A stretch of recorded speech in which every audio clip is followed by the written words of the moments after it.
Welcome to the Art of Snobbery, where I help you look like the most interesting person in the room without actually being one. Today's topic, fashion. The art of pretending you're above materialism while quietly judging everyone else's shoes.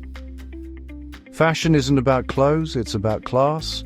You don't wear a jacket to stay warm, you wear it to keep distance. It's the only art form where fabric and philosophy come with a price tag. And that tag often reads Louis Vuitton, Prada, or Hermès.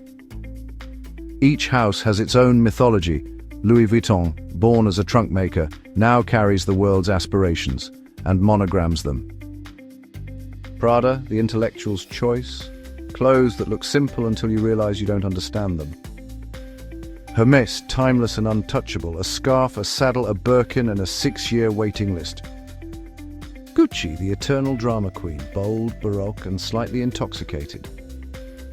Dior, the architect of femininity. Chanel, the religion of restraint. To know these names is to speak the secret language of luxury, and, well, to mispronounce them is social suicide. It all began with Beau Brummel, the original 19th century dandy. He invented modern menswear and, honestly, arrogance as an accessory. Then came Coco Chanel, who freed women from corsets and, oh yes, gave them pockets. Revolutionary. Christian Dior put them back in corsets and called it art. Yves Saint Laurent gave them tuxedos, and Versace gave them confidence loud enough to frighten neighbors. Armani taught men how to look powerful without looking violent. And Alexander McQueen turned fashion shows into poetry readings for the beautifully disturbed. Fashion is the mirror society uses to admire or hate itself. After war, glamour; during crisis, minimalism; during chaos, Crocs. Every cut and color is psychology disguised as fabric. You don't need to memorize everything about the great fashion styles, just sound like you could. Haute couture, handmade clothing that costs as much as a car but fits worse. Minimalism, the rich pretending they don't need logos. Maximalism, Gucci after 3 espressos. Streetwear, rebellion for sale. Avant-garde, clothes for people who call confusion conceptual. Quiet luxury, money so old it's embarrassed to mention itself. If someone asks your style, simply sigh and say, I'm between heritage and irony. Fashion is 10% fabric, 90% attitude. Buy less, choose well, and always tailor. A cheap jacket that fits beats an expensive one that doesn't. Pretend it's about sustainability, everyone will applaud you.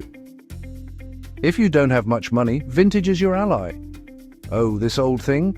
It's 1980s Dior. Translation, I have taste, not funds.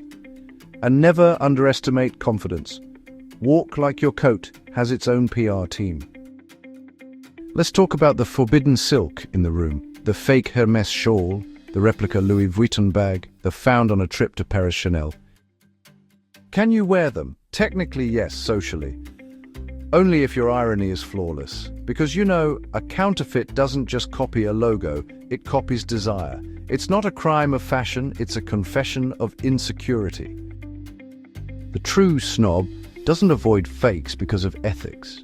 He or she avoids them because of effort. A fake always tries too hard to be believed. And nothing kills elegance faster than effort. If you truly must, if your heart trembles before the monogram, then treat it like performance art. Carry it ironically. When someone asks, smile and say, oh this, it's conceptual luxury. But if you wear it hoping to be mistaken for the real thing, then you've already told the world what's missing. Not the bag, the confidence. Never buy luxury to look rich, buy it to look interesting. Never brag about the brand. Let others notice, or not. If you can't afford the real thing, choose simplicity over simulation. Because nothing is more sophisticated than honesty, especially when you accessorize it with irony. After all, fake confidence is easier to spot than a fake Vuitton. Can you mix styles? Well, of course, the entire fashion world is basically built on not deciding. The secret, honestly, is authority. You may wear sneakers with a suit, charming really. A punk jacket with a boho skirt and Hermès heels, Now that's a hostage situation. Let one style lead, the rest should follow. As the snob so wisely says, you may mix decades but never directions. And if someone doesn't understand, just look mildly offended and whisper, it's a reference. Fashion changes when society does. When women wanted power, shoulder pads. When youth wanted rebellion, ripped jeans. When everyone wanted equality, genderless hoodies. And when guilt became fashionable, eco-chic. Every movement dresses itself. That's why, honestly, a true snob keeps one eye on the stock market and the other on Milan. So what's next in fashion? Fashion, well, it moves in circles. Expensive ones at that. But we can sense a few currents under the surface. First, there's the return of craft. The handmade, the imperfect. Proof, really, that a human once touched it. Second, moral aesthetics. Sustainability as a status symbol. Virtue. The new velvet, you might say. Third, digital couture. Clothes designed by artificial intelligence, worn by avatars, envied by humans. And finally, radical simplicity. After chaos, calm, less glitter, more linen. Fashion's common denominator is always the same: desire. The wish to belong and the need to stand apart. That's what Prada, Vuitton and Hermès have always sold. Not fabric, but fantasy. Because you're not paying for clothes, you're paying for a story. The price is not in the stitching, it's in the fantasy.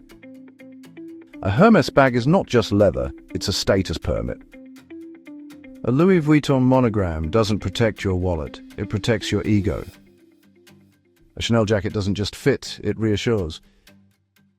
Luxury fashion sells three things: heritage, scarcity and silence. Heritage, you're buying history. Dior's 1947 glamour, Prada's irony and Hermès's centuries of restraint. Then there is also scarcity. You're paying for the privilege of waiting. The Birkin's price isn't for the bag, it's for the boutique's disinterest. And of course, silence, true luxury whispers. Loud logos are for the newly converted. Fashion is expensive because it must be. If it were affordable, it wouldn't be desirable. The price keeps the dream exclusive and the snob relevant. So why is fashion so expensive? Because you're not buying fabric. You're buying permission to feel exceptional and to make sure everyone else knows it cost extra. After all, exclusivity doesn't come cheap. So remember, fashion isn't about being seen, it's about being noticed. It's the art of pretending you don't care, while spending an hour deciding which scarf says nonchalant. I'm Captain Help, and this was the Art of Snobbery on fashion. Now go forth. Be elegant, ironic, and slightly impossible to afford. Captain Help! Smarter every day, in every way.